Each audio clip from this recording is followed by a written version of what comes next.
Hi, I'm Stacey Middleton. Last June, my husband Mike and I traveled to Malawi, Africa, one of the poorest countries in the world. We spent a week volunteering at Malawi Children's Mission, along with a team of 14 other people, led by a longtime friend who is an MCM board member. This Christian organization serves 180 orphaned and vulnerable children and young adults, ages 3 to 27. They provide basic needs like clean water, food, health care, clothing, shelter. Every child also receives quality education, pre-K through high school, and then after that they have apprenticeships, trade schools, and university as they qualify. We spent a lot of time with both the stateside director and the Malawi director, who interned to be a pastor at PCC in Redwood City. We are so impressed with their integrity and can attest that the children and families are loved, the kids are educated, and they have daily Bible classes. While we were there, Mike painted and spent most of his time building compost bins for small crops that MCM grows to help feed the children. A lot of his time involved mentoring and teaching young men how to build the bins and how to use power tools, which most had never seen before. I worked in the classrooms with the children and teachers. I also participated in teaching training sessions for the teachers themselves. The students were enthralled with tic-tac-toe, and we played dozens of games with them. The most powerful experience that we had at MCM was making village visits with the school's social director. We walked to their children's mud shelters, sat on the ground, and got to know their parents, mostly their moms.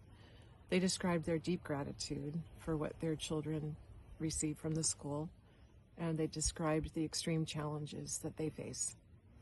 Mike and I grew especially close to a few children, in particular two that we now sponsor. Ibrahim is a 21-year-old who has a knack for engineering. He followed Mike like a shadow. Mike's also an engineer. He began attending a mechanics program soon after we left. And Shafina, a smiley 6-year-old in the pre-K class. We had the opportunity to visit her home in the village and meet her mom, who talked about trying to provide for her 8 children and about the collapse of their home in a 2023 cyclone. Having met and come to love the children and staff made it especially hard when we heard about the food crisis that the nation is facing right now. El Nino has caused extreme drought during the growing season, which destroyed the maize crops, their staple food. The crisis will significantly impact those in MCM's community who are already rationing food. Like most of the population, they are subsistence farmers, eating only what they grow.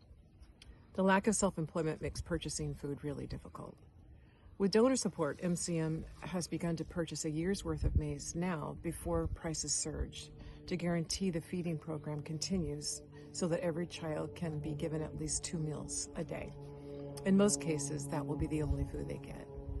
In addition, MCM also is able to distribute maize to families because they will inevitably run out. While the organization doesn't normally believe in handouts, this situation needs immediate intervention. We will always treasure our memories of the beautiful children who live in extreme poverty. We find ourselves going back to our phones and scrolling through the pictures that we took and replaying videos of the students and the teachers dancing and singing about the Lord. They showed us resilience, gratitude, and trust in the character of God in spite of great trials. Please consider making a contribution to this organization to impact the lives of MCM children. Thanks.